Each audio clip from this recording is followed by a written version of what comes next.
Hello, and welcome to A Time of Dread, the Liveshow. This is the first book in the Blood and Bone trilogy, the second series in Catch Up Book Club, Fate Fallen Along, whatever we call it. And we are very excited to talk about it. What else do I say? Do I say more? I don't know. What do we normally say? Are you doing a synopsis? It is set. I don't remember how many years it is anymore. Is it 136 years? Something. 137. Yeah.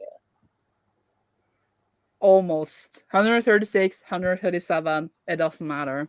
Set after the last book wrap. And then, do we do anything? I don't know.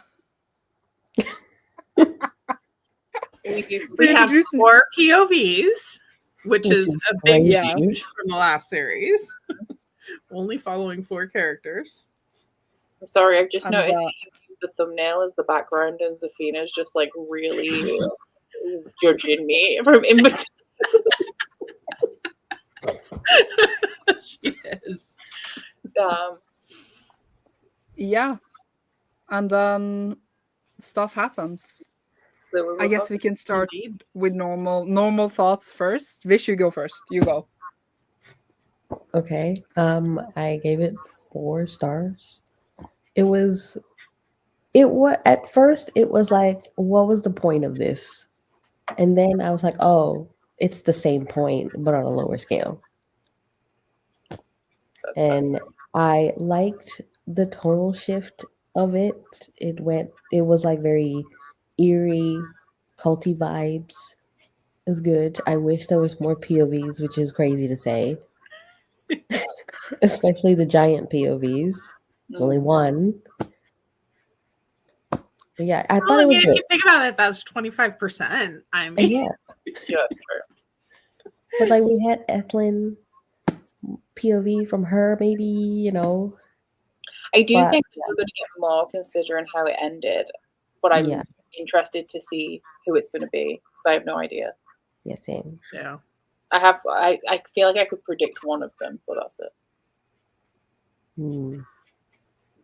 I just thought it was a good book and a good build-up to the rest of the 2 books.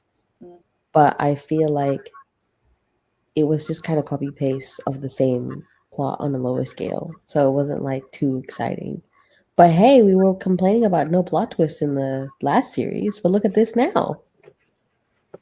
Oh my days. Oh god. What's happening? Hello? Hello. Is she finished? In the car and everything. What's happening? Well, my audiobook ran out, so I could either make it home in the 20 minutes and then finish, or I could read the physical book and then y'all drive home with me. Those are our options. So. Okay. You might want to mute yourself then. Okay. For the driving, because your car's going to be loud. Okay. Incredible. Dab, thoughts? Sure. I gave this one a strong 4 stars. I had a good time with it. It was real easy to kind of settle back into it. I liked our POV characters. I definitely felt it was reminiscent of the first series. But I did like kind of trying to piece together how things connected to the first series, because at first it wasn't 100% obvious to me. So I had a good time with it. I'll go while Aaron's driving. She's so cute. Look at her little head. Yes. I gave it 4 stars. I enjoyed it. I did feel like it was kind of difficult to connect to all the POV characters to start off with, but like I think when it started coming together, it's interesting, Vish, because you said that you feel like it's the same plot again, but I feel like it's different because the original one was essentially, because we have this synopsis, right, and it's like, oh, there's like a bright star and a dark sun, and they're like the avatars for the good god and the bad god, and we all read a lot of fantasy, so we know that what that means is that the chosen one is going to win, because the chosen one always wins. But we don't have a chosen one here. We have I think I was just saying like the Azeroth part of the. Oh, the Azeroth part. Yeah. Sorry. The Azeroth part is like, because that was the main thing, right, in the first series, and then now it's like the same thing here, but again on the lower scale, like you said, like there's no chosen one kind of thing, but it's still like the main goal of the whole plot. The thing that I like about the plot of this one is that I don't know how it's going to end, because the good guys aren't the good guys anymore. Are we going to get rid of like everyone? Are we not, like, are we going to get rid of just the bad guys? Like, are the good guys good? Like, what's the end game for this? Like, I actually don't know. And we also don't have any specific chosen one characters. I feel like we're kind of prepping a couple, but because we don't have this very obvious good versus evil, because we don't know what good is anymore, really, and what's evil.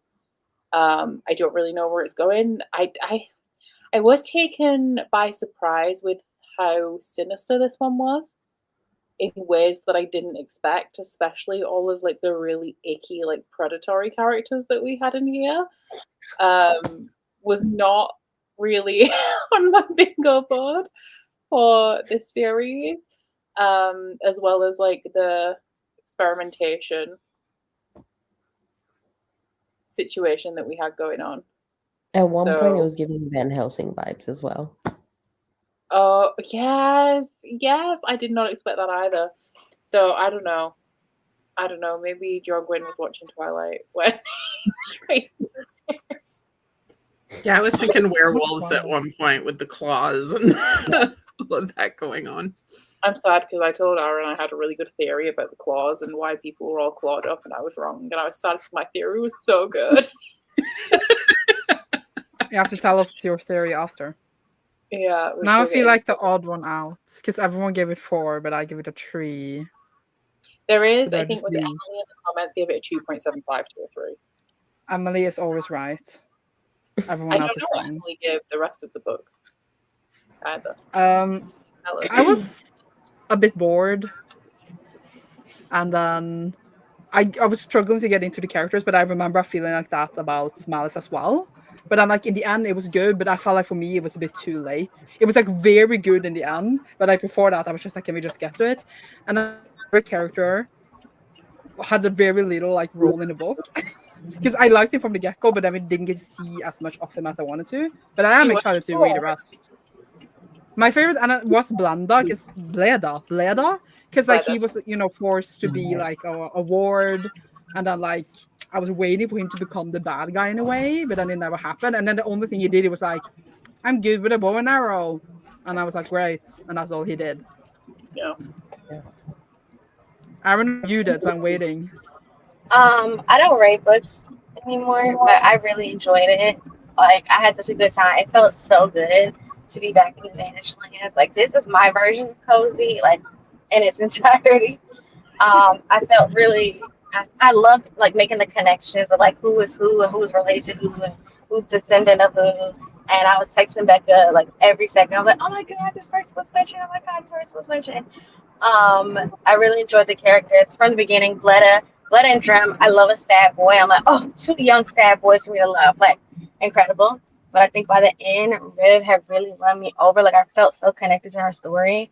I think, like, the really interesting thing at play here is, like, the lack of good and bad guys, but it's just, like, immortality as a whole. Like, they have different concepts of what good is, what bad is. And they are neither of those things, but they are loyal and they are committed in ways that we see have been particularly dangerous.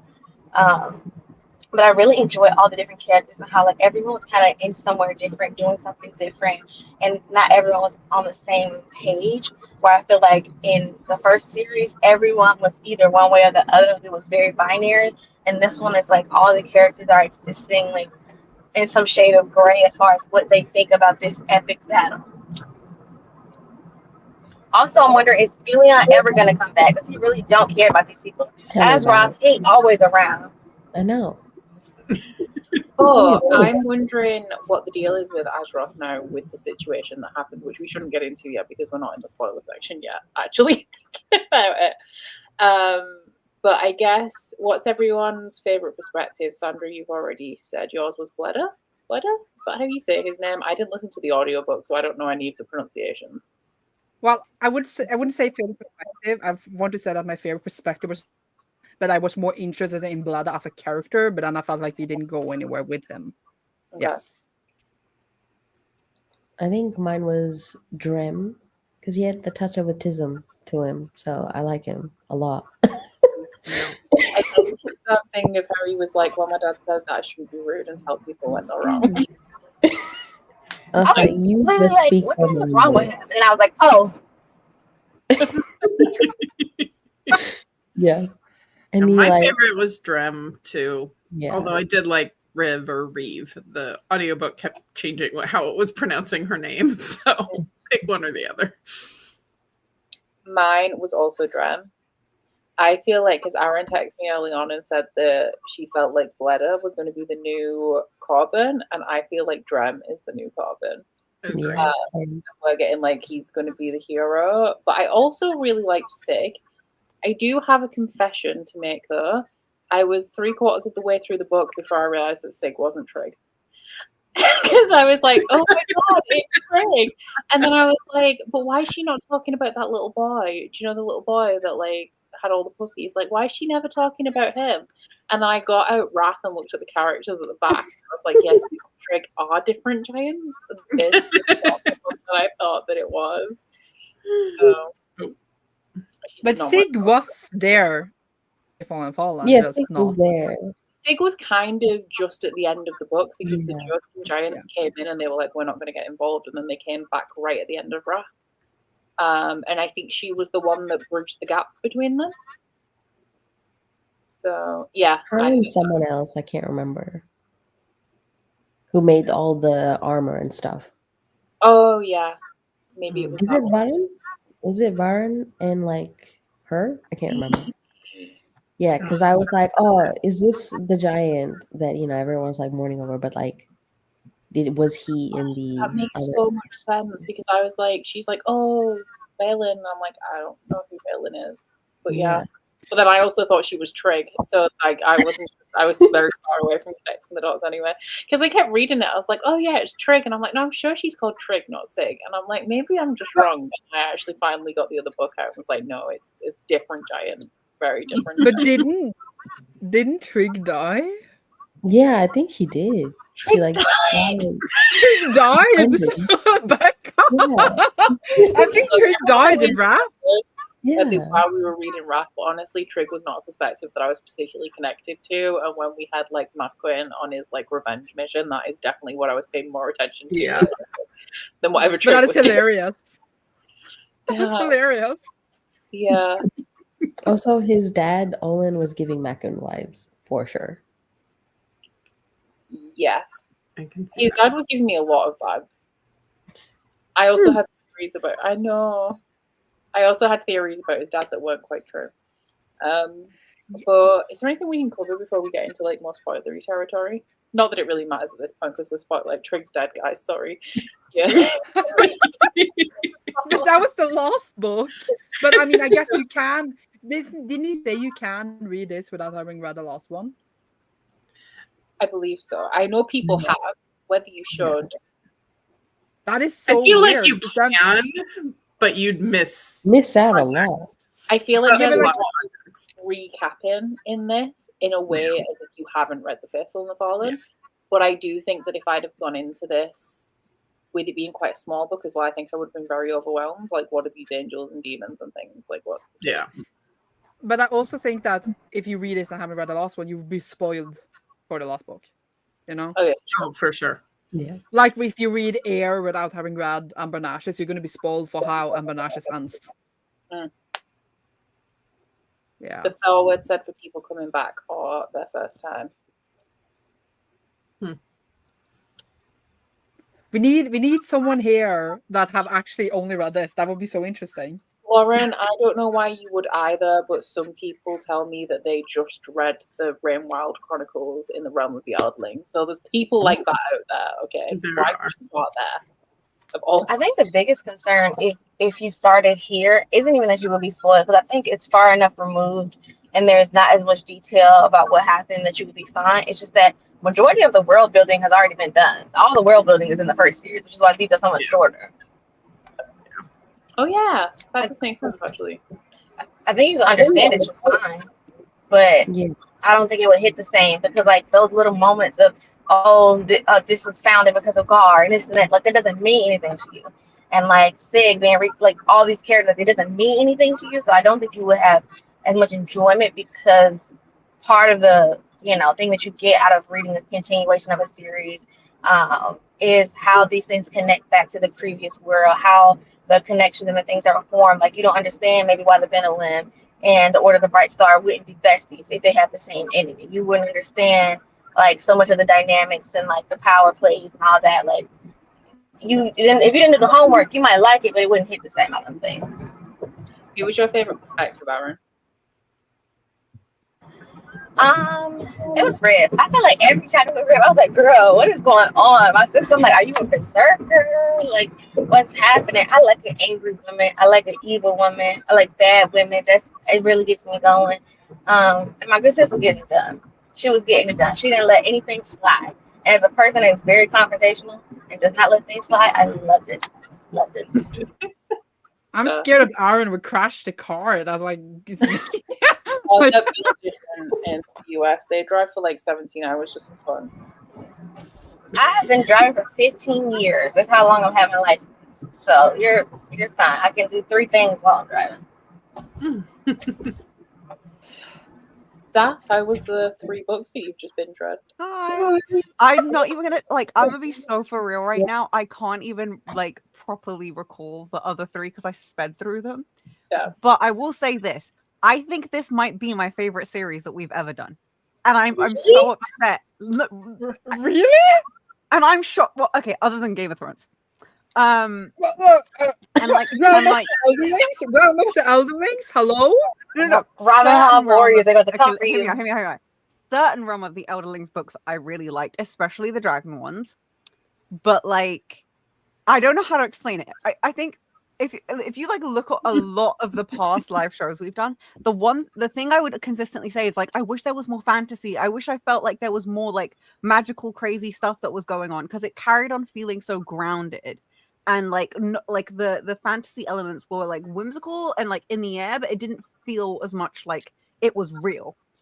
With this, it felt real. I'm not saying like angels and stuff like that are the most like unique thing in the world, but I really like how like direct and real the fantasy felt. It felt like, oh, there's actual conditions in this world. There's proper restrictions. It's not just like made up bullshit that feels like it's stolen from a bunch of different other things. Like it felt very original. So damn. This is the most shocking thing I ever heard you say. like I'm like, I don't even have words for this. But I will say though, this one specifically, maybe it's because I like sped through the other ones. Because if other people don't know, I had a car crash in July. I had conjunctivitis for the live show we were meant to have before then, so I've just been like gone. But like this book specifically, I really like the perspectives. I really like. I was gonna say I agree with Aaron. I really like Riv, and I really like Sig. And I never care about characters like that have that more like brutalistic plot line, but this I don't know, I just felt so much affection. Maybe it's the whole like giantess situation. I don't know, I just really liked it. Cool. What was your rating for this one? Because it's it's technically a first in a series, but it's a first in a mini series. I'm a bit like bleh. So I'm like 3.5 to 4, but like this is a strong generally I rate first books very low, so this is quite good for me. I can't believe you come and say this is the best series we ever read, but I rated it 3. Like that is well that's all I got to say. If we remove Game of Thrones and certain other books, I think that's the problem. Like with the other series, there was certain books I liked rather than like the whole series felt like, oh, this is my shit. Damn. Well, I think only having 4 POVs, we do get to know the characters better this time too, which I think helped a lot with the connections, because that's what I struggled with Malice the first time around. I think with this I struggled a little bit at first with having so many people in the same place, because it was the White Wings as well, and I was like, this is the part that I care about the least. Obviously, I know it's integral to the plot, but they're not coming from a series and wanting to feel nostalgic and see like what the world's like now and what legacy the characters left behind. The Ben and Lee are the ones that I like care about the least. But I think when everyone started to spread out a little bit, I did enjoy it a little bit more. I feel like we're just gonna full spoiler territory now as well. If anyone I felt like hasn't. the chapters in this was very long, and then I complained the whole time if Faithful and Fallen the chapters were too short. And in this one, I was like, they're so long. I'm so bored. They weren't even. Yeah, they were long compared to Faithful and the Fallen because there the chapters were like 3 pages, and here they were like 15, and I was like, "Geez, I'm tired of you already." Oh my god, no! Why are you still reading with the font that small?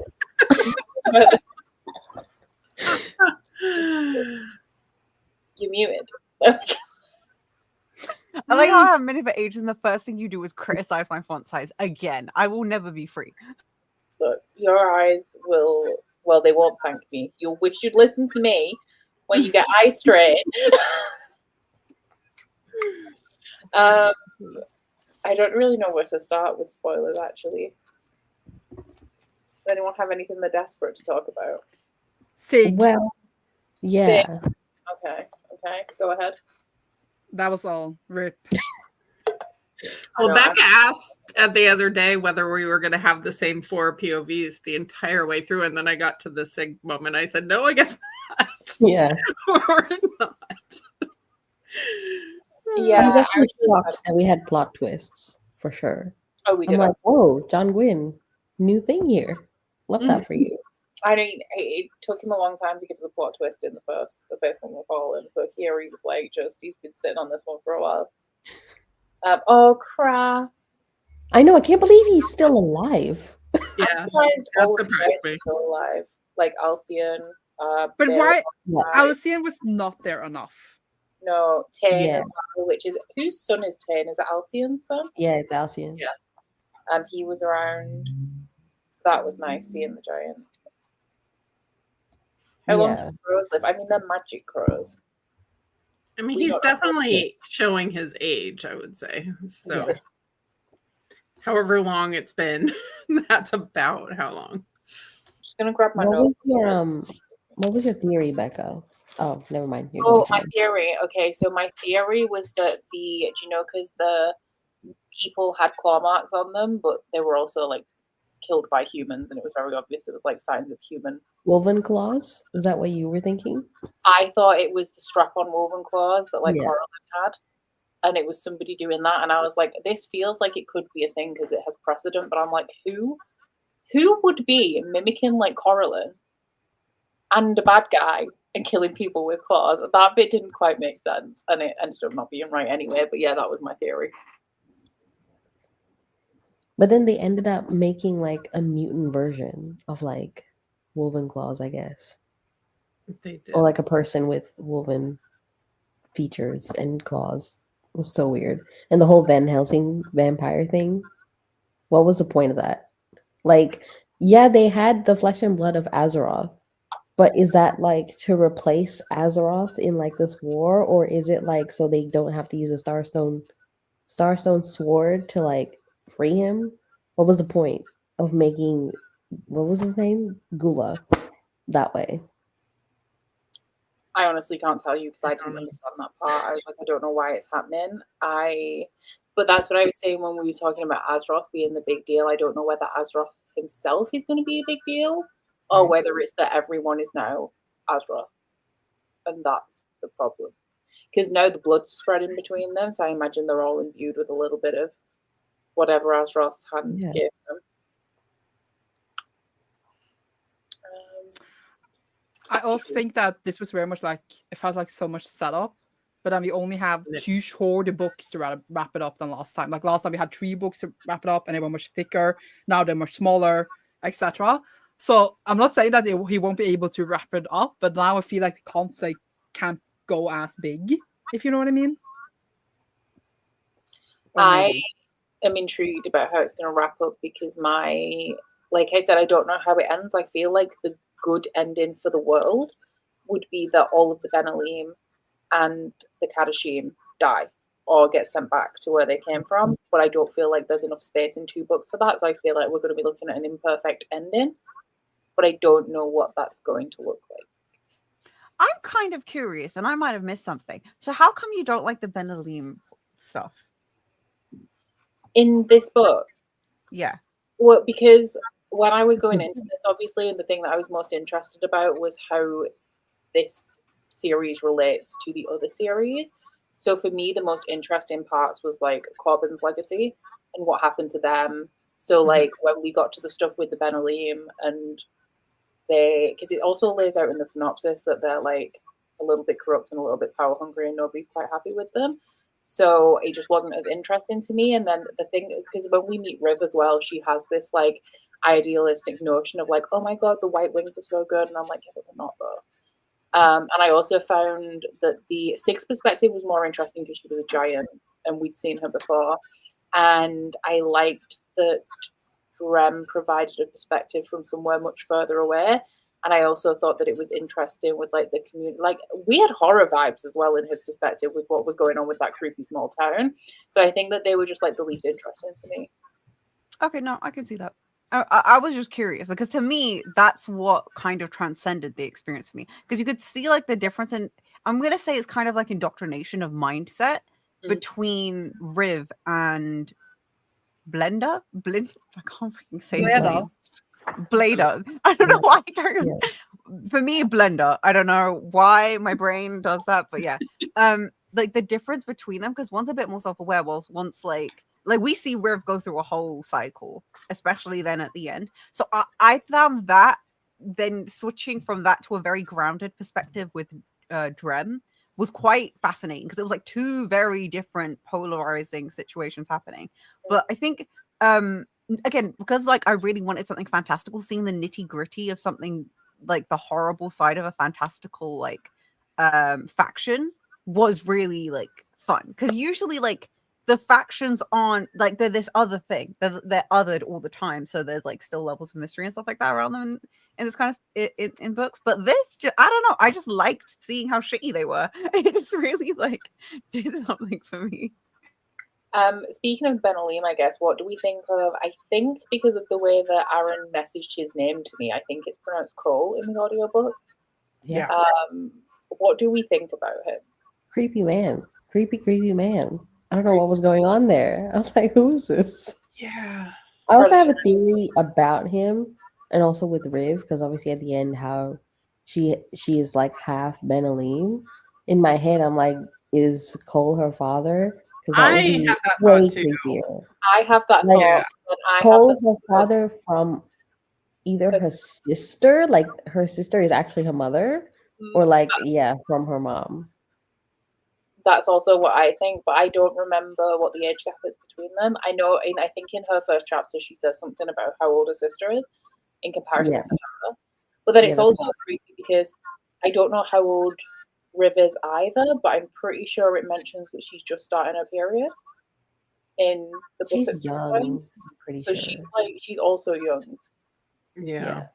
And I'm like, this was unexpected. I didn't think. Yeah. Am I an idiot? I thought she was like 18, 19. Now I feel stupid. I think she's younger than that because she's so impulsive. Like 12. I've met many idiots, so I just thought, oh, okay. But okay, well, I'm wrong. Well, and I think I was going based on back when Corbin was around, whatever age he was to like go through the testing to become a warrior, yada, yada. And that's kind of where she's at in life. I kind of equated those as well. So then you have, this is like, I feel like it's so unexpected from this because there's so many levels of creepiness. There's like the pedophilic creepiness.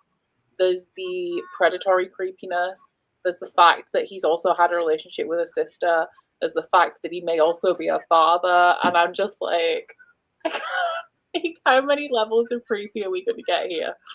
Like, could it actually be any worse?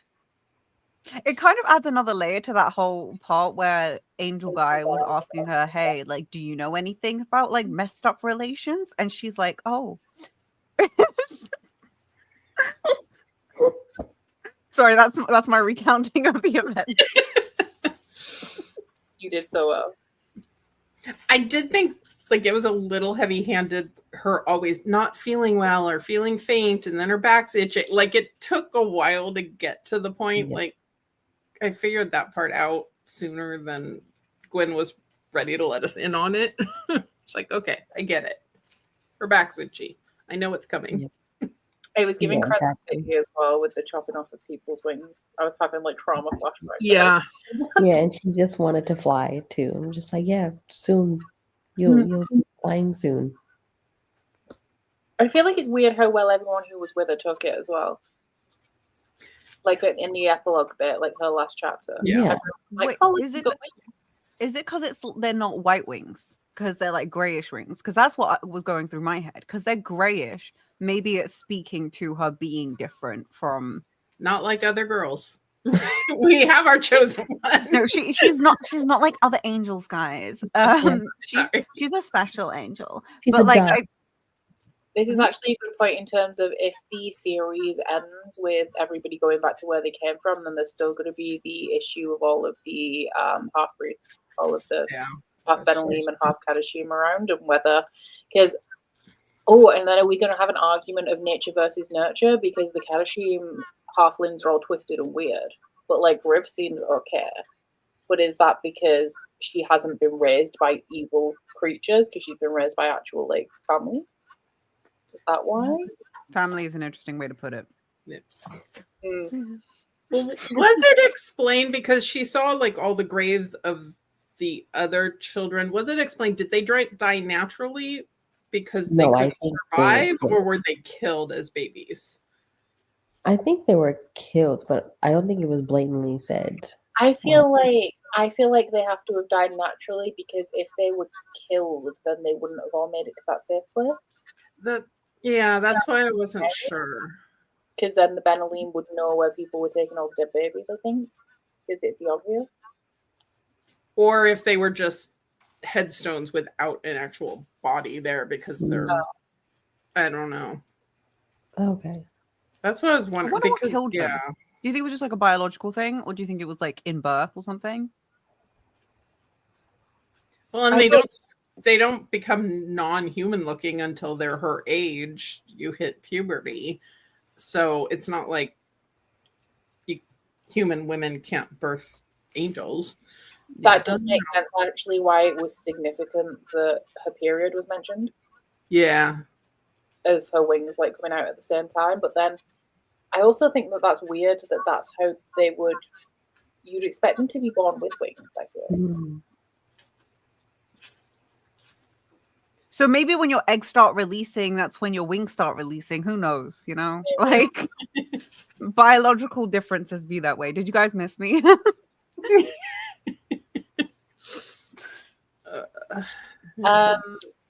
I thought that her looking completely different to her mum and sister indicated that she had a different dad.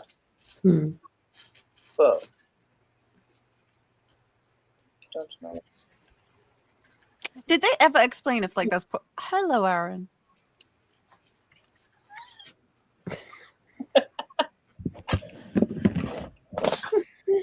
Hello. Yeah, Riv is the first one to live longer than a day, apart from that baby that was right at the end.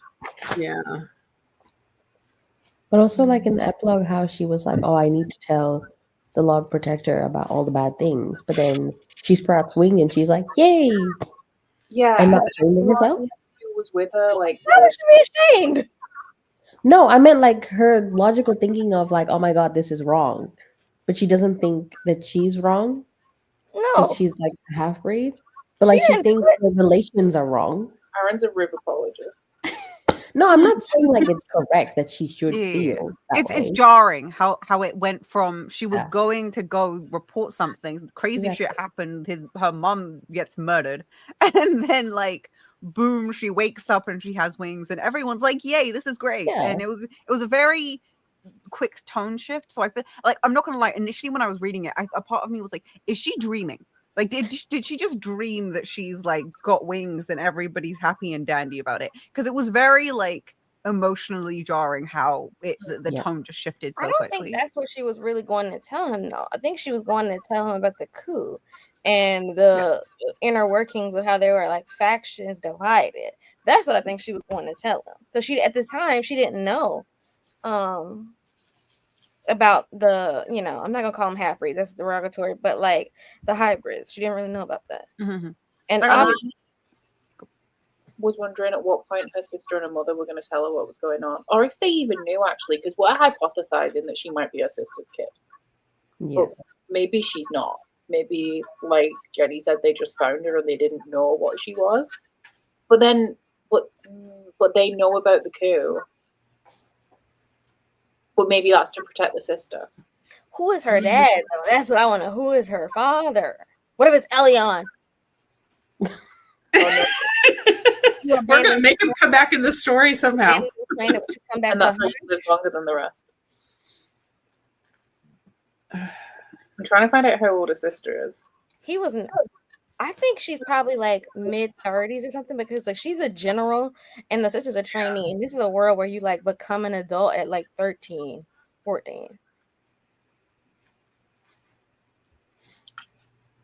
I know she says that like she looks up to her older sister, but I'm sure she said something about how old, like the difference there was between them.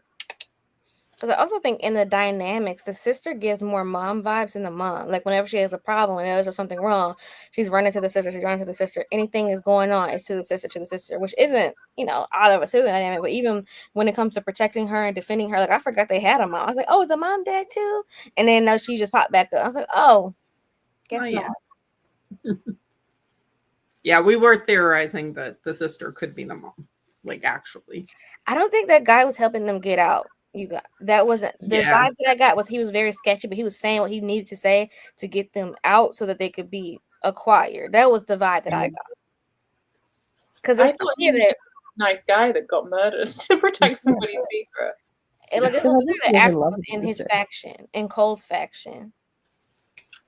I thought he was just in love with his sister and he just wanted her to get out.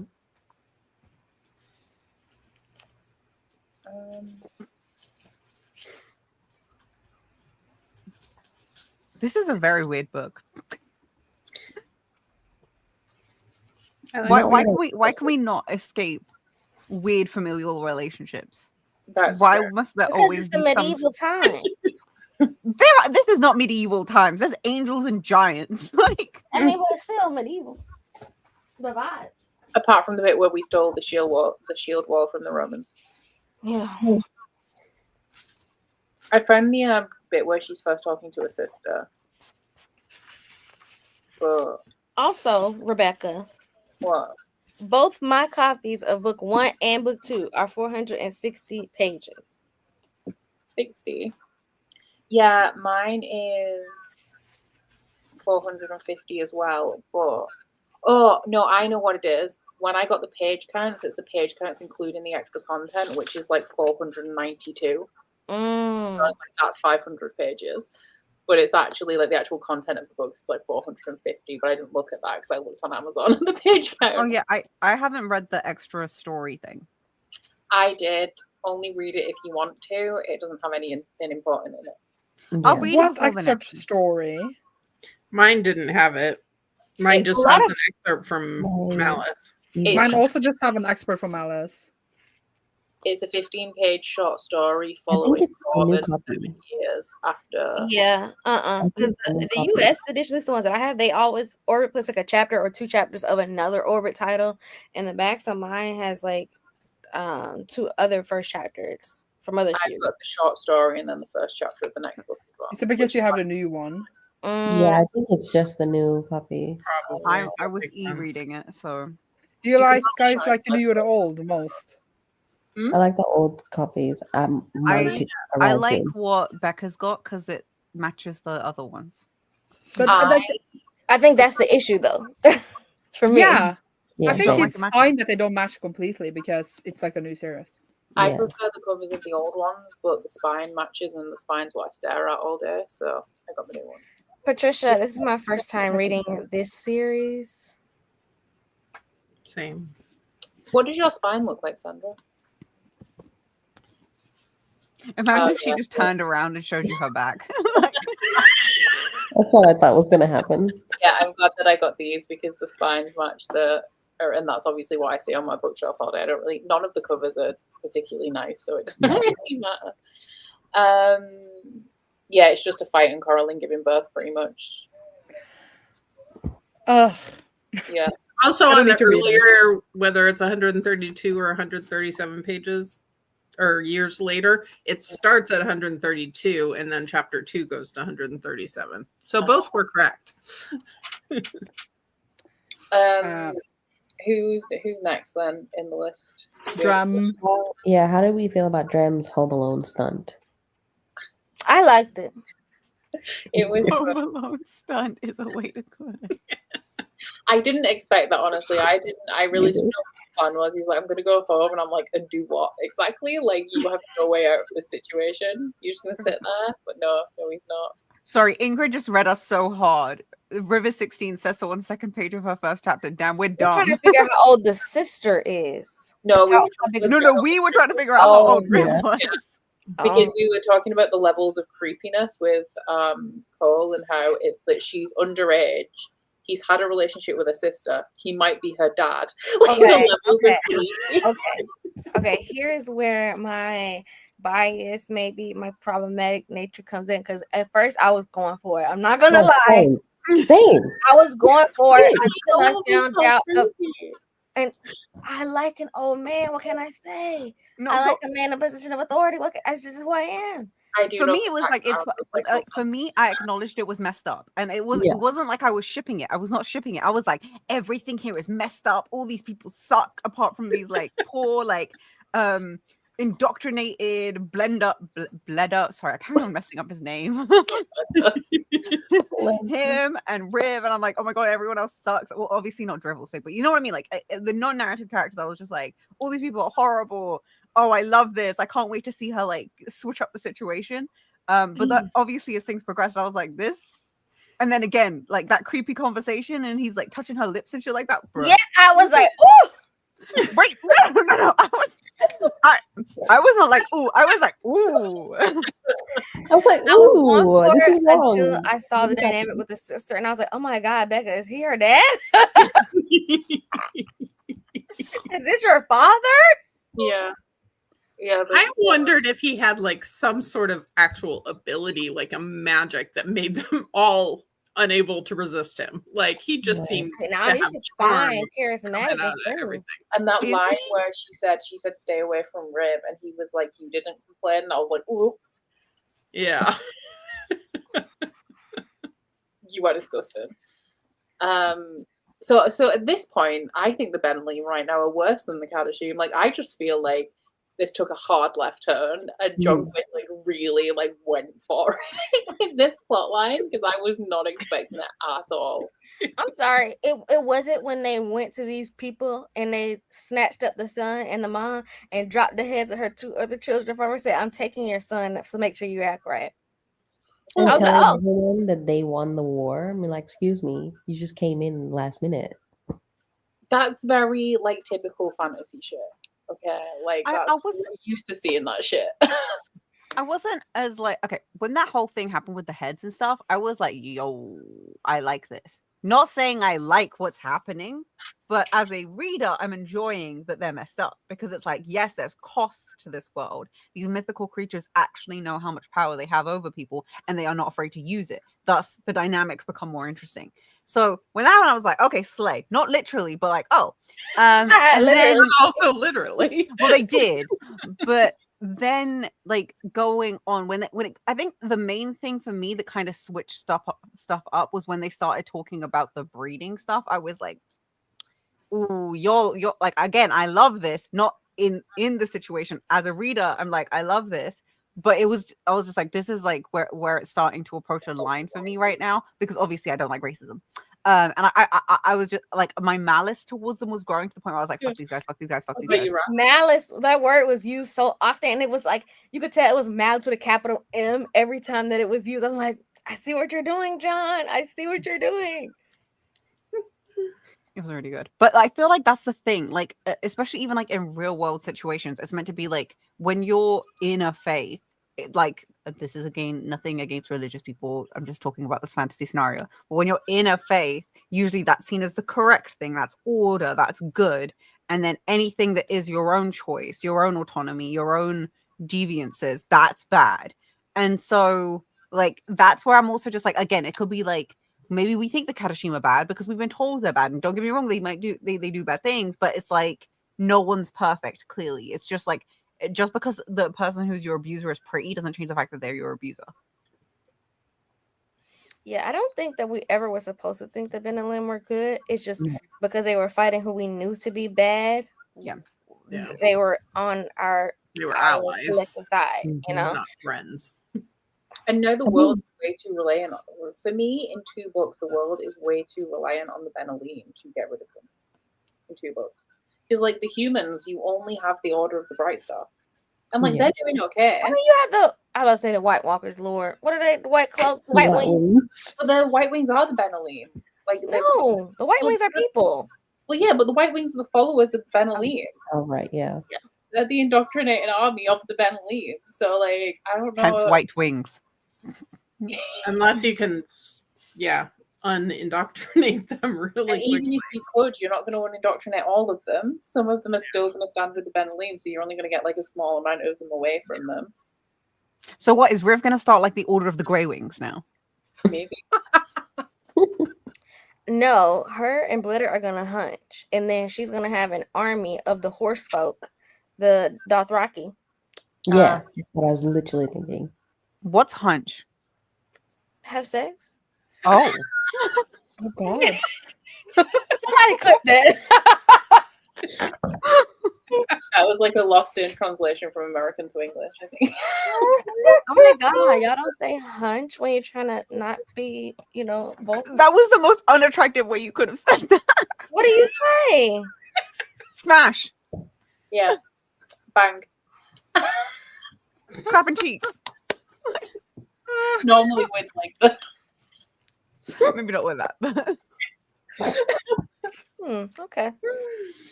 So really interesting because that's what I thought that Drem's dad was when he started teaching him the warrior dance. I don't think the Jahar exist anymore.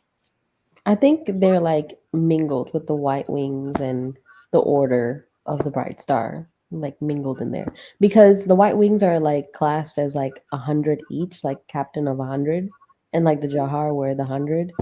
Oh, maybe. I'm not gonna lie.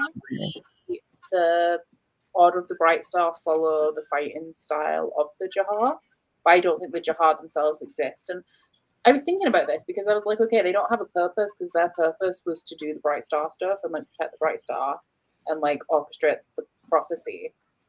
But like they're also a culture. So like the culture has been like intermingled. But, well, like, I mean that's part of what the Benelim have been doing for the last 130 years. Like, remember there were parts where they were like, "Oh, this country like that doesn't exist anymore." Like they've all kind of merged into this like homogenous. Oh, it's giving United States of America. My Wheel of Time girl is my eyes started twitching a little bit when they started naming the sword moves. I was like, oh, I remember these days. How do you all feel about the combat scenes, by the way? Because I like, if I remember correctly, Becca does not like combat generally, but I'm curious how you felt about the ones in this. Boring. I like it, but I'm already predisposed to like it. And I think this is a thing that Fonda Lee and John Gwen have in common is that they both like actually fight in real life. So you can kind of see that realness in the combat. Like he is a Viking war, like and reenactor, him and his kids. And then she's like a black belt. And so when you're reading their fighting scenes, they seem more real because they are how things would actually go. And especially that scene when they were all at the end and they had infiltrated the like mine with Sig and Cullen and Kel. That really gave Faithful and the Fallen vibes. That whole little dynamic, and I love Sig. I didn't even like her that much in the first series, but I really liked her here. Rip. Who do we think was the next giant POV? We didn't get enough Blur One Eye. No, we didn't. We didn't get enough giant POVs. We needed more.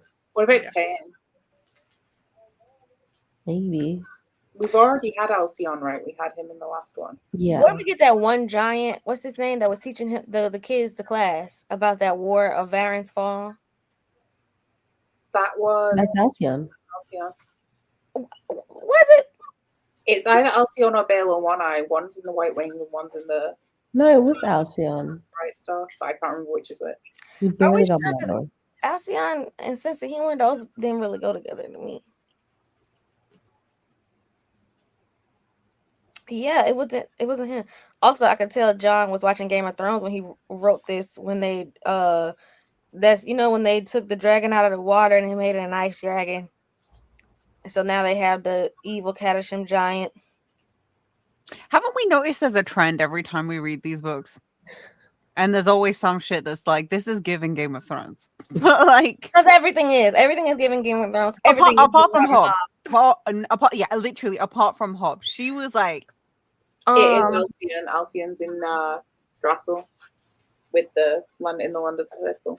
They have more than one giant. They have a horde of giants. Exactly. Baelor One Eye is that. It was definitely Baelor One Eye or Alcyon. Baelor One Eye was the one who ripped Riv apart when she was going berserker the second time, when she was going to save Bleda, and he was like, "Girl, are you calm? Are you good?" And she was like, "Yeah." He was like, "Okay."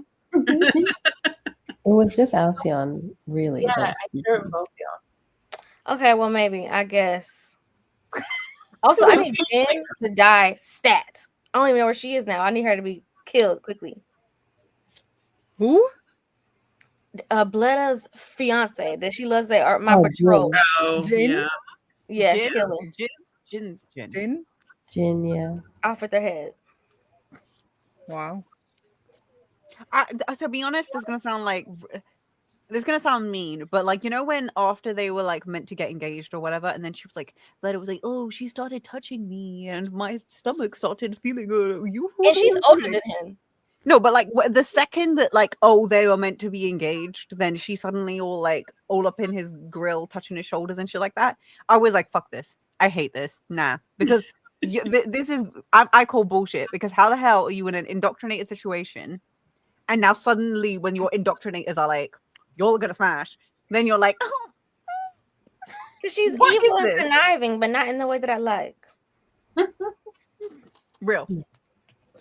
Oh my God, Zaf, I recently read The Dragonbone Chair by Tad Williams, and Robin Hobb. Did we smash the dragon?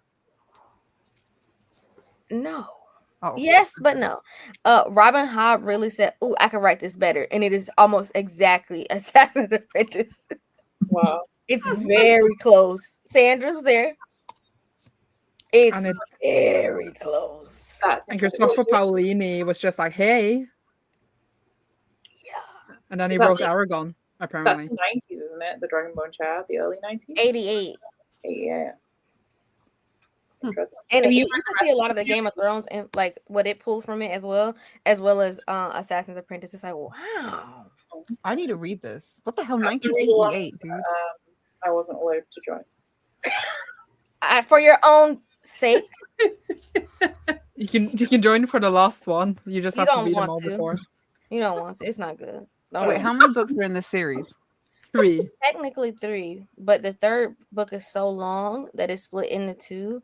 The audiobook is 66 hours long. Jesus. Which is like I just saw the first book is 672 pages, and I'm just already like, this was written in 1988. A part of me is already like, I feel like I know what I'm getting into if I read this. But like the font is pretty big. Oh, you know what, Zaf? You're a gamer, right? You play Baldur's Gate, I assume. Yeah. Raphael. Like with a PH, yeah. Mm-hmm. His voice actor does the audiobooks, if that would help. Okay. Bet. Okay. I'm with you now.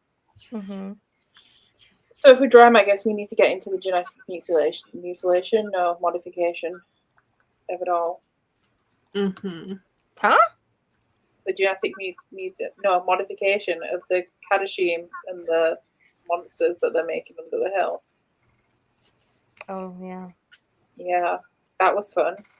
Fritha? Oh, I hate her. I hate her so much. I'm so confused. It was given like Resident Evil, when you're in the village and the village is all quiet and then all of the like creepy townspeople come out and they try and kill you. So this is something I was going to say, because also like just with Drem's, like going back a bit more to Drem's perspective, I felt like I was playing Resident Evil, like, the one with Biohazard, the one with the house. Oh no, I was thinking like Resident Evil 4, where they're in this Mexican, I think it's Mexico, I don't think it's Spain. Girl, I don't know that one. I'm sorry, I'm useless. Or I was like thinking... or Village, or Resident Evil Village. Isn't Village the one after Biohazard? Village is the one with the sexy Village. lady that everyone wants to Yeah, step no. on. So I'm thinking of the one before that. Basically, for context, it's like this dude loses his wife. Obviously, this is not what's happening in the situation, but it's just like everything's gross and getting grosser and more messed up as you're like going through the situation. And that level of anxiety is how I felt with Drem's narrative, and I really liked that when we carried on switching around. It's like Sig's being out here being a bad bitch, and then like Drem's out here freaking the F out, slowly doing this, like uncovering more and more of the whole mystery thriller horror plotline, and then like Riven. What's this? Ben? I can't. Letter. Letter. Bledder. Thank you. Like Rim and Bledder are like too busy being indoctrinated by angels and like kind of having a whole different situation, figuring out their sense of self. It was like very different tonally, and I really enjoyed that because I feel what Drem's narrative did for the whole book is it really grounded things as to how things are for everyday people, like the horrors of having to live in this kind of world. Someone who's really strong, or people who are trying to become really strong, they don't feel that level of terror the same way. At least that's just something that I appreciate about the book as a whole. I'm still horrified from his entire perspective, and Ulf being one of them. I knew that the whole town was in on it when they went and they told her, and they were like, "Oh no, it couldn't be. You're just crazy." Because it's always got to be at least one person. Every small town has a person that's always down for the conspiracies. But like, we're friends. How did this happen? They're not friends. Wait, have you guys ever watched Hot Fuzz?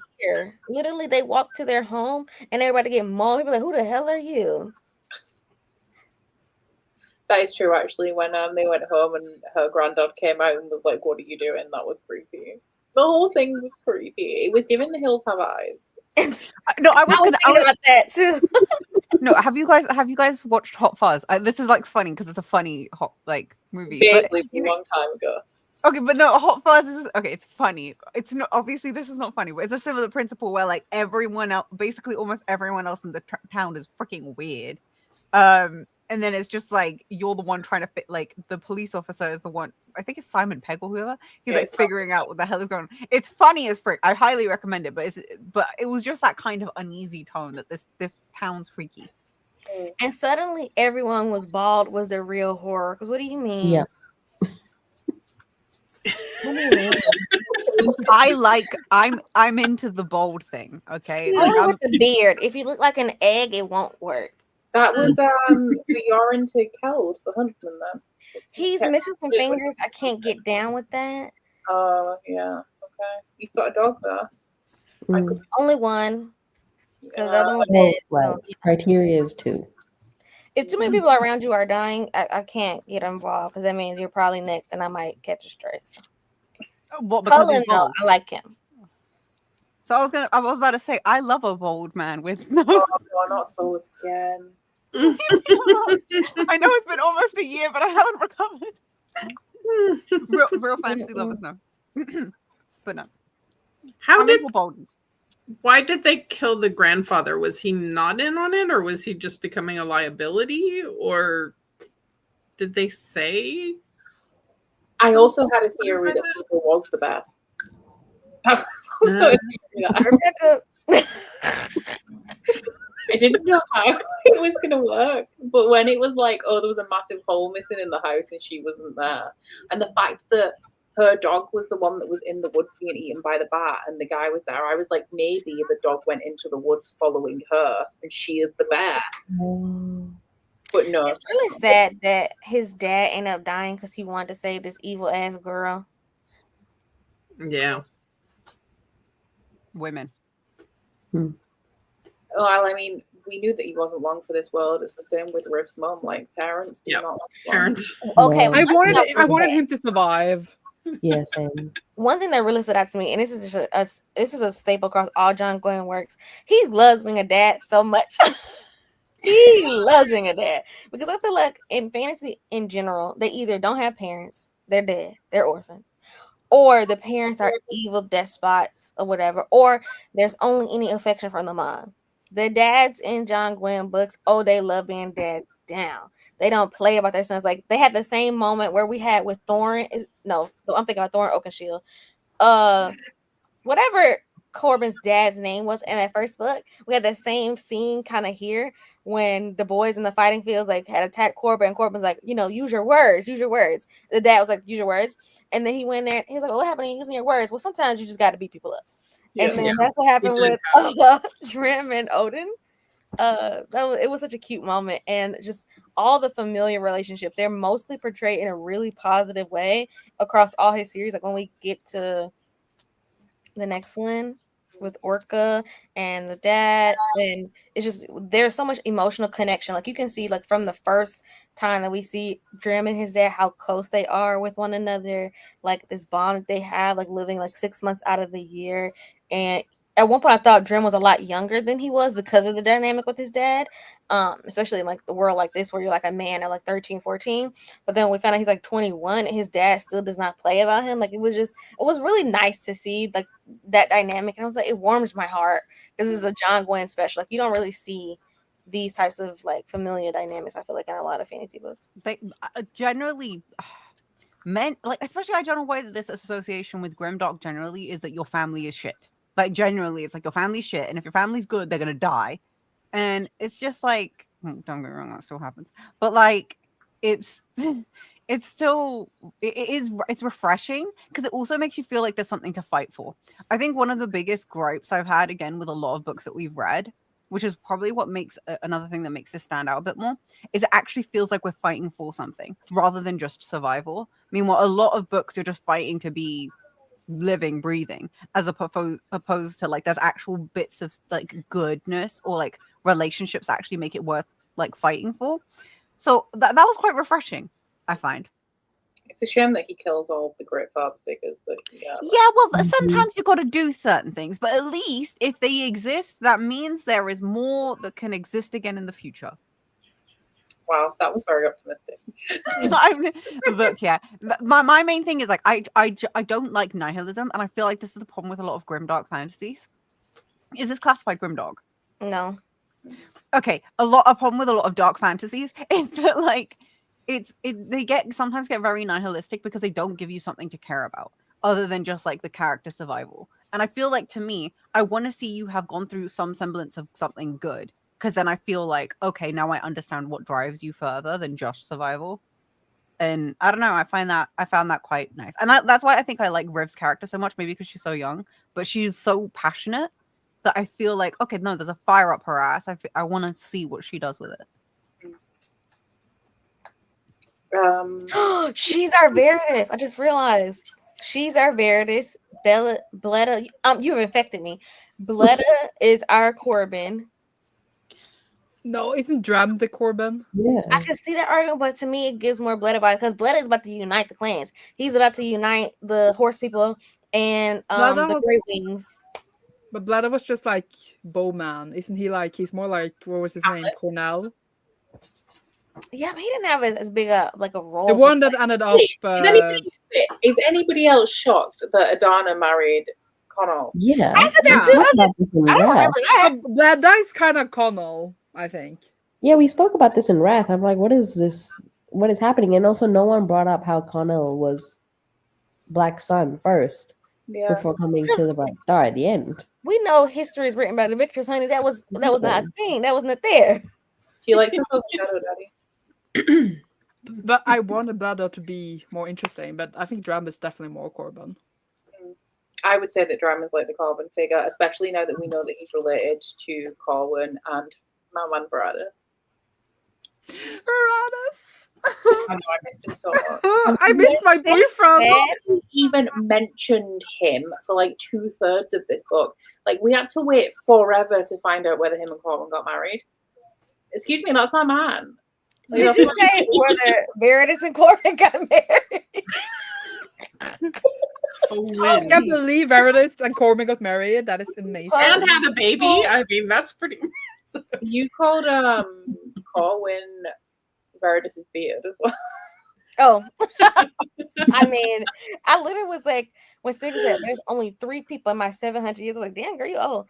Only 3 people in my 700 years that have beaten me, and it was Corbin, Corwin, and Veritas. So I was like, I don't think that any of the characters here were as interesting as like McQuinn and Veritas, but I hope that we will get more into them as we go on. Can I have a petty interjection? No. Oh. Go ahead. No, it wasn't even anything against what you were saying. I like the names more in this. Does that make sense? Like, I feel like the names felt more fantasy. I do feel like it's very interesting that Cullen is the great grandson of Corbin, and Corwin is his like great aunt. Like the naming conventions stayed down that line then. But also, like the EL, like they I don't know how to explain it, but he uses a lot of vowels for the more angel-y people, and it works because of like Bible. So I was like, oh, I like this. I was like, okay, slay. Because I feel like even like there's someone called Jibril, right? And he's like an angel. Or am I like just really shit memory? Oh, I don't know. There's Israfil.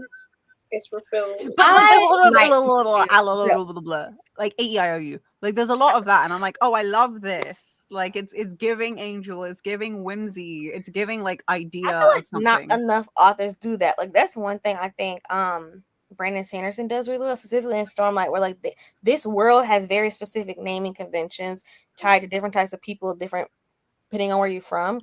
But that's one thing I think is specific about the character series. Like in our first series, there were so many different cultures. And so because there were so many different cultures, so many different places, there were so many different types of people. Here, there really is, the society is a lot more homogenous, which is why I think a lot of our characters in a lot of ways are all very similar, and they don't have as much things to stand out because the entire society has kind of been merged and been blended together. Like Riv is a White Wing through and through, like in her mindset and the way she's been created. And then Bleda was taken from his people when he was like 8 and has spent the last 5 years with the White Wing. So even though he's like his own person, he has like the cold face, whatever, he in a lot of ways is more, these formative years has been spent being developed into a White Wing. So that's 2 of our POV characters that are like White Wing-esque. And then we have Sig's a giant, so that's whatever. And then we have Drim. So a lot of our characters, they all kind of in the same places doing the same things, so they seem very similar. So I imagine, or I would hope, that over the course of the series, as we already can see, their paths are diverging. Like maybe Drim will be the next leader of the Order of the Bright Sword. They need to come up with a better name or acronym or something. And then we're seeing like what's happening with Riv breaking out and doing her own thing and being a berserker.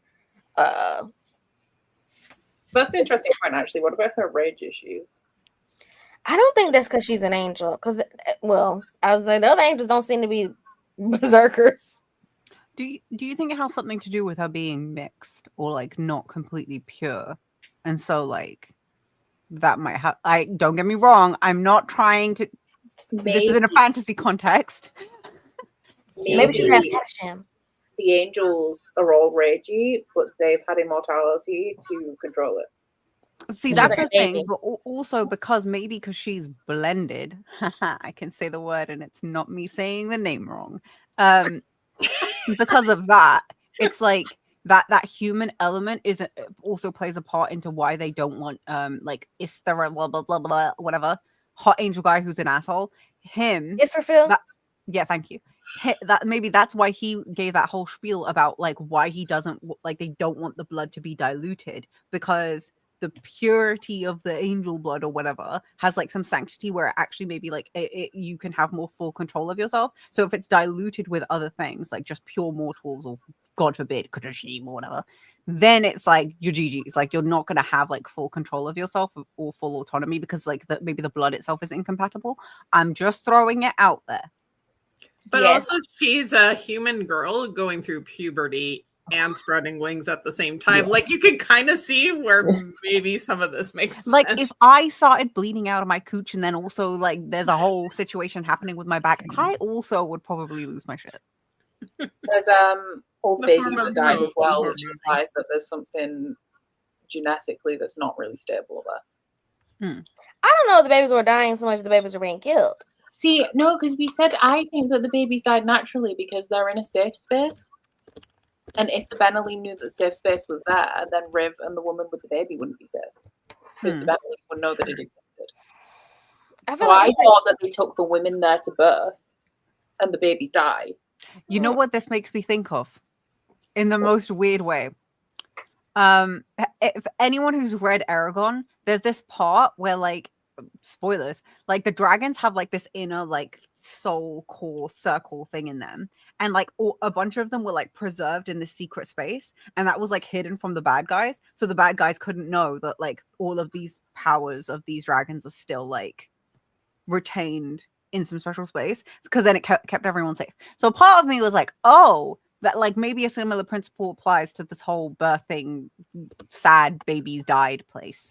Obviously, I'm not saying there's some special power there. I'm just saying that it's like I've a safety read precaution. a lot of fantasy Yes, books the where, Eldenari. like, the adulterer babies or like the foreign babies, whatever, they like leave them in the woods for the forest to get. And I've read some books where like that happens in Age of Myth, that happens in the Girl Who Drank the Moon, whatever. Somebody else like gets the baby and then they raise it. And I feel like that's kind of is probably what's happening here. If the sister isn't the mom, then they found that baby. So you think it's like an Oedipus situation? Yeah, they found that baby out in the wild, and they're like, okay, well, I'm gonna take it, because remember she said basically that she was born on the battlefield. She said she was born on the battlefield, the same battlefield where her father died in one of those battles, and that was why it might have been the Battle of Varen or Varen's Fall, which is we had to learn about, because that's how we would know that Ganil, who was supposed to have died then, is now an ice dragon. Well, a Catachem giant now.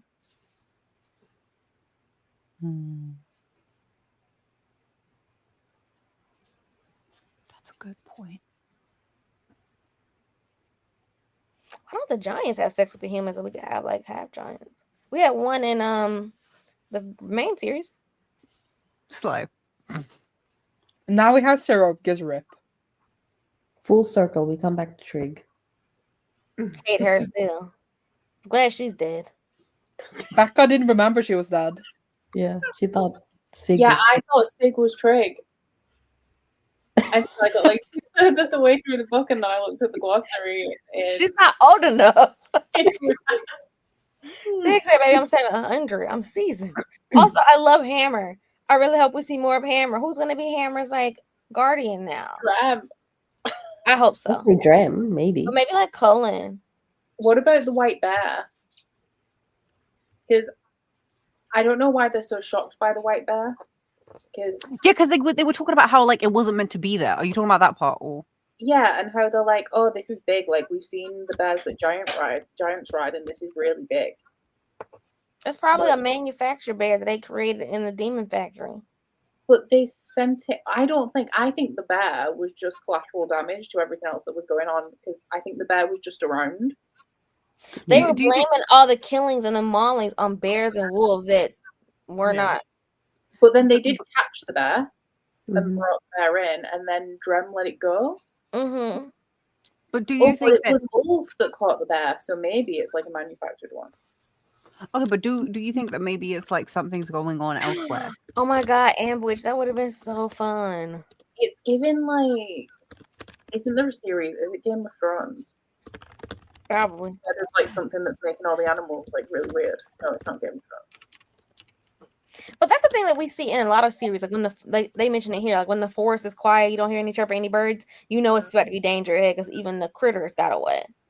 Yeah. So I do agree with this comment that says like they think that the white bear was a red herring, because I do think it was. It was meant to make you think it was one thing, and then it was another thing. But another part of me is like, what if something else is going on somewhere else in the map, and that's why the bear ended up like what did they say? It was like 2 down south or whatever.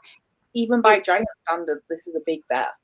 Yeah, but then I thought they also said that the bear is not meant to be there. Like it's not meant to be in this area. So a part of me is like, how did the bear end up there? I understand the manufacture theory, but another part of me is like, what if something else is going on in another place? All of the animals are from Fawn Forest, and they say earlier on that the Ben and Lim have been clearing the forest out because it's too easy for people to hide, or like the catch them or whatever. Yeah. And they can like roadster to Drassel. So maybe that's why everything's moved, and like the animals moved. Like well, the humans are moving too. Everything's in flux. Speaking of Drassel, I think it's crazy. I get it, but I think it's crazy that the Ben and Lim have Drassel and not the Order of the Bright Star. Yeah. Yeah. Because Corbin was too powerful. Corbin. No, I think Corbin didn't want to protect Azeroth and make out that statue that was in Drassel. I didn't think he wanted to protect that. So the Benelim wanted to protect that. That's Well, probably I why think they it's at the end of Wrath, the Benelim were like, we're going to stay here and protect this, and Corbin was like, all right then, I'm off. Yeah, And I know. they That went sounds like it. to, are they at Graham's Hold? Yeah, Yeah, it's called something else now. where Gar died, right? No, Gar's dad died. Tuckle? That Gar's dad? Tuckle Rip Yeah. my guy. And they were like, "Oh, we won the day," and Sig was like, "I was literally there. Please don't lie. You're lying to these kids. I was there too." Don't have kids in this world is really the message, because you will die. We did not know, Jenny, originally that the giants had bred the Wolvens. This was new information that we found in this book. So the giants created all of the creatures, the bats, Yeah, the wolves, the big bears, and dregs. Grey. White worms. They created the giant ants that I keep forgetting exist. Don't say that in front of me. Okay. Blocking that out of my memory. I love how ferocious Storm and Buddy's kids were. They were like, we're gonna do all this to save a dog. This is the decision of Storm. Absolutely, we're gonna do the most to save this dog. What are you saying? And then he comes back to save y'all's life like 3 different times later. Yep. I'm surprised that they don't have more Wolven. I was too. Yeah. Exactly, Kelly. Oh my god, what if he appeared as a ghost? Just for you. Yeah, that would be fan service, but I would be pleased. I think that Storm should show up. Who I just think showed that Storm should show up. Yeah, I was She looking is. at almost alive. I'm glad that we didn't find out how long Corbin had to live without Storm, because I don't need to know that information. Storm is magical now. She's immortal, just like Like Karn. that they have a big statue Yeah, outside the Order of the Bright Star. That was nice. that was cool. What about Sig's perspective? Because we haven't really spoken about it. What was the point? To die. To find out the plot. To be another They parent found figure. out all the information that there ever was to find out in the book. Oh yeah, true. They put everything together. What about her Oh, my. boyfriend?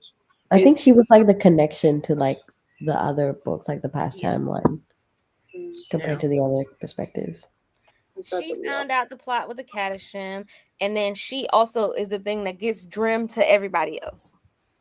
Yeah. Because Drim definitely has a pivotal role to play in the story. Kind of like, I can see the Corbin vibes because his dad was almost like his Gar, where like they sent Gar to Corbin to protect him because they knew what was coming, and he taught him a lot of skills, and he kept him safe and separate, and had everyone think that he was gone and dead or whatever, because he also is like Corbin's great nephew or whatever, and he's gonna like change the tide, I imagine, of this war. Maybe he has powers. Wouldn't that be great? I thought that her boyfriend being her ex-lover who died being part of the Catachem was going to be more impactful than it was. Because like I thought that it was going to end on like, oh my god, he is one of these, and then she would continue her POV to get to the bottom of that. But she died. Or actually, is she dead, or is she going to become one of them? They said she didn't have enough blood left, but Yeah. because I think what happened to her lover, because they said they found him floating.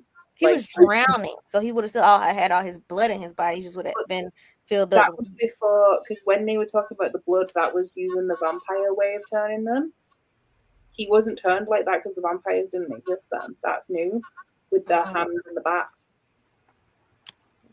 But when he was like, "Oh, come help me push this sword in her," Yeah, that was. yeah, she is the only person traveling across the world, and I feel like she also is probably our only character that has like full autonomy, because like she's part of the Order of the Bright Star, but she kind of can do what she wants. Yeah, she's the leader, and the only like adult. Rip. Yeah. Do we want to look in the next book to see who is a POV? Yeah, I don't have it. No, I don't have it either. Well, Becca had to be cautious with these hauls these days. My educated guess is Colin's going to be a POV. I just got Kindle Unlimited again for this.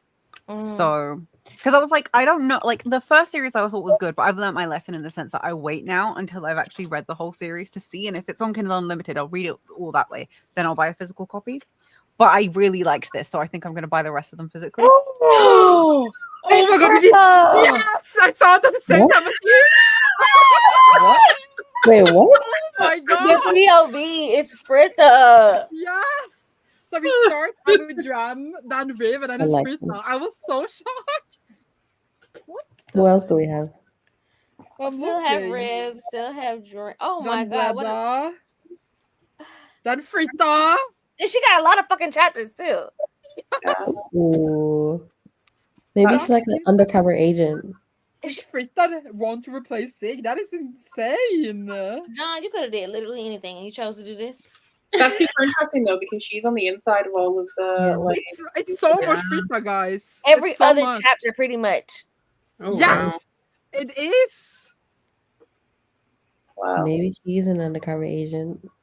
So who did you say? Riv, Fritta, and Blim. Drim. I haven't even. And Bleda's not in here very much either. No, Bleda- he was wasn't a bit. super pop. I mean, it was mostly Drem and Rib in the first book were the two main ones. I almost ran out of tabs for them. Sig and Bleda had definitely distinctly less. I did not know it was on KU in the UK. It seems to fit eyeballs for no reason. I mean, like my hand eyeballs. You know what I mean? Your hand eyeballs. Girl, go to sleep. But it seems like Fritta's only a new perspective, and we have like all the other three except Sig, obviously Rip. I can't believe it. For all the characters, I did not expect this. Very interesting. I'm I love actually that. kind of excited for that. I love that me and Aaron had the exact same reaction at the same time. Oh no. Uh-oh. Uh-oh. What is it now? Did you find something else? I didn't see anyone else. Oh no. Oh no. Is that a third book? Well, I do remember people saying we got more female POVs in this We series. could have kept them. If these were the options, we could have kept them. Don't look at book 3, Aaron. That's too much of a spoiler. I don't care about spoilers. Sometimes We do. that's what y'all. Unless you ask.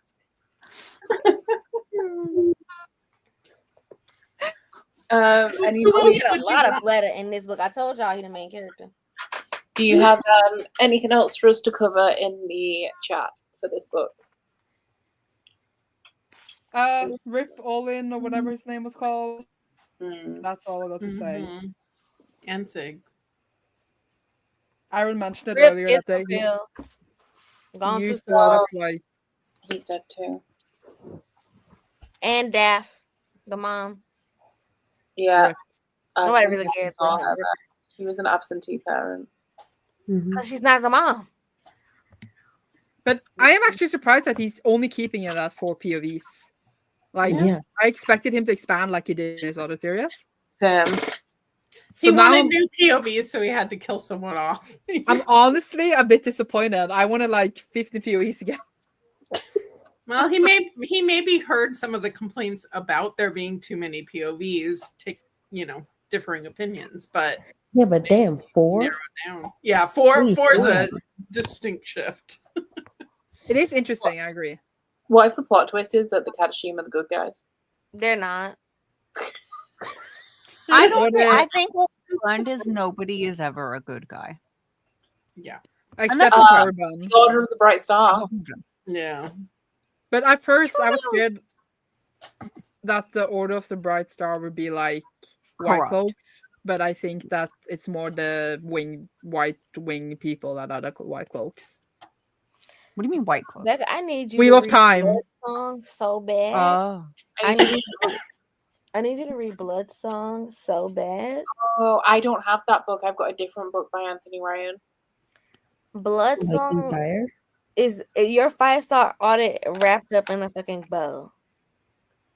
It's so good. It's like one of my favorite books ever.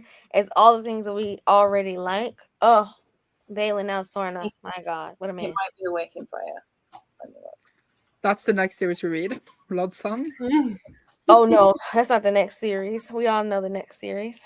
That's true. We I've do. already put the. Zaf doesn't. She wasn't here.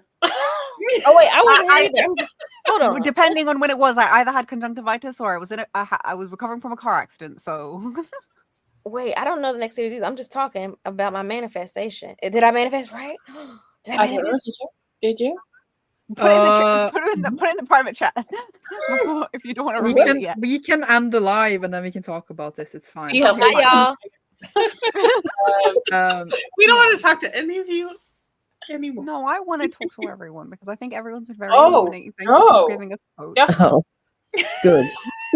No, Aaron, tell me. I want to know. It's in. Where's the chat? Oh, Not late. Wait, so what? Wait, Now we about to wait. cry. Is this? That's not. No. That's we're not never doing gonna happen. that. Well, I mean, that's just a lot of energy. Like you can't. Zaf, if you want to do that series, then you have to commit to reading it more than 24 hours before the live show because you're not going to get through it. It's so fucking dense. Like It's so I can good. do that. I It's can. so Okay, good. I can read earlier. I'm just a What very are you quick trying to reader. say? Can, but let's will. not fight it was, live, guys, guys. it was Malazan or Malazan. That's just. I would not commit to that series without having read the entirety of the first book myself, at least. It's so good, you guys. It's only Gullah- 700 pages. Gullah Yeah, but is there's a 700 books as well. Well, first of all, Miss, I love an extended universe. That's the whole point of the book club. It's not an extended universe though. It's just one series. It's an extended universe. It's the Malazan Book of the Fallen, which is 10 books. Then you have the Malazan Empire, and then you have the Witness trilogy. If you want to keep going, the Carcanis trilogy, but you really could read for the 10 books. Basically, catch up for the next 10 years. I mean, well, no, like the main series is 10 books, but there are like other books, like books and trilogies in the universe. But the main series is 10 books. It is incredible. It's literally the most epic fantasy story ever written. I started scrolling. This is longer than Wheel of Time. It's much better, first of all. Wheel of Time is I've not even not that read. long. I've not read Wheel of Time. It's much better. Much better. But like, yeah, it's so epic. It's so incredible. Like, So you're telling me there's 27 books, and there's 1, 2, 3, 4, 5, 6, 7 more coming out. maybe didn't it's know too. that. So Well, see, there, it's not finished. The catch-up Malazan Book of the does Fallen finish is series. finished. It's 10 books. That would take over 4.5 years. How long time did you Not use for on Rubber 10 Bomb? books. 2. How many people And would that be wasn't even following good. along by the end of year 4? Not even. It would just be me here on my own. Becca, No, you just need to upgrade to every month. Is not good, and it's not worth it. It's not enough story for the amount of books that there are. Malazan is incredible. Robert Jordan couldn't even spit on Steven Erickson's boots. I will say maybe it'll be me and Zaf, and me and Zaf have carried a live show on our own. I will We read have. it. We have. I might have been gone recently, but I've been here since the start, baby. It's incredible. Okay, well, so tell me in the private chat what it is. If it's not this epic, amazing. I know what it is, but it's like not Like new. whilst they're configured. If you I'm tell me speaking this directly. ass series that I'm thinking of, Becca, I'm gonna scream. I'm speaking to the audience. If you guys want to, I want to say thank you for all of your quotes and stuff and correcting and whatnot. Do you guys think Malazan is worth reading? Do you think it's something that we should read? Some of us who haven't read it. I feel like that's just taking over. Someone who isn't Aaron. Can someone tell me in the chat? I'm trying to remember what the name of the book is. That's how you know it's not even that good. Oh, I'm scared of Malazan. I know I can write it. Oh, I was going to ask, do you want to put a tentative date on No, the not that. I'm talking about. well, yeah, but that hasn't been announced yet, so that is technically the new series. Yeah, I'm saying in the secret chat. Tell me. They did. Yeah, but that is it. Yeah, that is. I thought we were talking about after that. I know, but I thought that you meant after. No, this. I knew this. I said about that earlier. Yeah, Listen, y'all. Kelly's already out. Kelly's First of all, I'm crying. I am a size queen, so length doesn't scare me, But here's the thing. Every book is one book at a time. If you don't like it, it doesn't matter how many books there are in the series. I'm gonna You be stop so at real, one. guys. This chat is dead. Like the chat Yeah. is dead. There's nothing really interesting happening. You're They're just not missing avoiding out. giving the announcement. I Camille. wish you could see from my glasses reflection how dead it is. There were 2 series. One says Malice, and the other one is the other series that they're talking about. But they... Listen, even if y'all, it's not the ketchup book, y'all should read it. It is incredible. It will reset your standard for like what is actually good fantasy, especially Yuzef, who wants stories to be more fantastical. It's fantastical to the max. I Okay, feel I'm like with you. I'm with you. the next series is going to be I need to do my homework and read the first book in a bunch of series so that I can, because I feel like we've covered a lot of series that a lot of people love, so it's like almost guaranteed to be a hit. You think this one's Except going to be Joe guaranteed to be a Abercrombie. hit? What, the one that Aaron said? No, the one that you just typed. Is that Oh not the next one? no, we'll talk about that when we end the live show, like why that's happening. It's really obvious when you know, but Yeah, no, it's very. I can see that. Like, yeah, guys, this is not but surprising. I'm just gonna say that much. But anyway, it's just an add-on essentially. But after that, but actually, a lot of people really like that series. I would say yeah, it's more. Than the I've seen more about this series than I have about Malice and stuff recently. So yeah. So I feel like everything we've done so far is like guaranteed to be a hit because a lot of people love it. It's like, oh my god, these series are amazing. Whereas everything that we have kind of left, I feel, is either something like Malazan that's enormous, or like I haven't heard as many people talk about it. Like Trudy Canavan's an option, but the only person I know who has read that series and enjoyed it is my friend from uni who has pretty much only read a few book series, and that happens to be one of them. So. Of the heavy hitters, you really only have that left, and maybe like spinning a block on Stormlight. And I can think of maybe like one other series of like the actual true heavy hitters of the genre. You can't. You have to. You have to. like you're Michael J. Sullivan has an extensive list as well. I read a lot of his works. They're really good. They're fun. So I was gonna say, I feel like a lot of people outside of this book club have already read Brandon Sanderson. That's something that I want to read, but I feel like everyone's here's already read it, so that's not gonna happen. And then otherwise, I was gonna only read like a couple books. Where is she? Where is she? Over here. Sandra's doing it. Yeah, but like, babes, you already started that like ages ago. Yeah, I know, but I said that I would do it with Sandra because I'm happy to reread. Okay.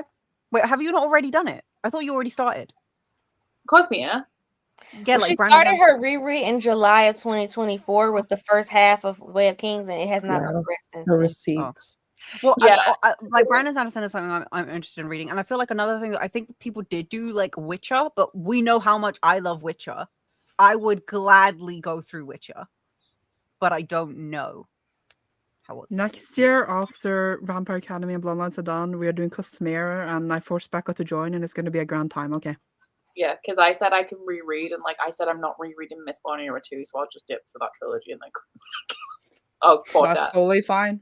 You could just be there and. Because I'm happy to reread the Cosmere. I love the Cosmere, and I don't have to like.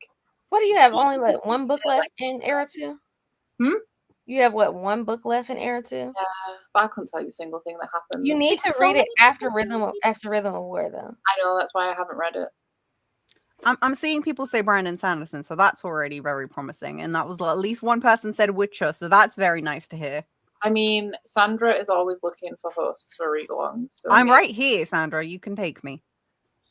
I need to start making book content again. I haven't been. Listen, go into your retirement era. It's so nice. No, I miss making book content, dude. Right now, all I make is content about a dating sim, which don't get me wrong, I have fun with, but I miss like talking about books. Like this is I privated like 200 of my videos. I got 200 plus more that I need to work on today. Literally every single one of my book videos is privated apart from one. And it makes me sad, but I'm also just like new era. We're doing a brand refresh, and like for Witcher, I will harass Becca as much as I can. If she doesn't want to do it here, I'll figure it out. I was gonna say for Witcher, it doesn't have several like series. It only has one series. It doesn't fit for Becca's. It's so done. It's finished. Well, It is. Lazarus I Circle- read them all, and I would read them again. So Yeah, if you one need more- host for your potential read along, then I would join. One more book is coming out, but they're finished, Becca. Look at them. But it's only one series. Malazan, and so even if you didn't want to do the interconnected, other Ignore her. series, Ignore her. it's And mute ten Aaron. books. We don't need to hear about Malazan. We don't need to hear about. Ignore her. Listen, This. everyone has is already so read The much Witcher or adorable. played The Witcher 3 and has no interest in reading the books. No. How dare you? Sorry. The girls actually haven't read the greatest fantasy story ever written, and I'm trying to get y'all caught up, okay? Look, yeah, Okay. we can So- have that conversation separately. But Witcher digestible first and foremost. Second of all, way easier to read in the translations. 3, like it's only like 7-8 books. If And, you're like, in the a first ketchup few book were club, you super ought to short. be at least an epic fantasy intermediate, if not veteran. So you don't need it to be digestible. We're not babies. Yeah, but I'm Okay. saying that we would We get need through something it. But meaty that we can sink our teeth into and chew on. the Guys? later books are like that. We're I mean, having a debate right technically, now. Jenny, Game of Thrones isn't just one series. It's just we didn't do the others. We didn't do the Uh, standalone stuff actually, yeah. But we Yeah, did It's do the also standalone. unfinished, which Yeah. also is a whole thing. On another note, do we want to put a tentative date on the next live show? Yeah, Sandra's like, I'm fucking out of here. I've got work tomorrow. We- No, yeah, that too. Same, you know. I Like a worked in dog. 2 hours. Is it November? Is it It's going to be another November. 2 months, even though the book is less than 500 pages? Yes, it's going to be another 2 months. Okay. We I had think- it, or the announcement video had it on the 9th of November. I think Um, we could do the 9th. What? That is not 2 whole months. Well, it's less than Well, that's 500 because this one's pages. late. This one is late. It's supposed to be the second Sunday of every month, but 2 people decided to be born this month. Oh, In true. fairness, I was born in advance like a little True. while ago. Okay, so the 9th of November, maybe. Slay. And I don't 9/11. I was about to say 9/11. Which, I mean, it is, but different. No, different for us, it's 11/9. Your version, yes. yeah. Or 11/9 I- US version. And then I think it is on Deb's channel. Deb's channel. Yes. That So was yeah, cool. that was amazing. We're now going to go and fight backstage, guys. So thank you all for coming. It was a great time. See you all for a time of blood. Which I It's going to don't be a want. great time. We are so excited. I'm Stupid, in the live it's now. on the website. Bye.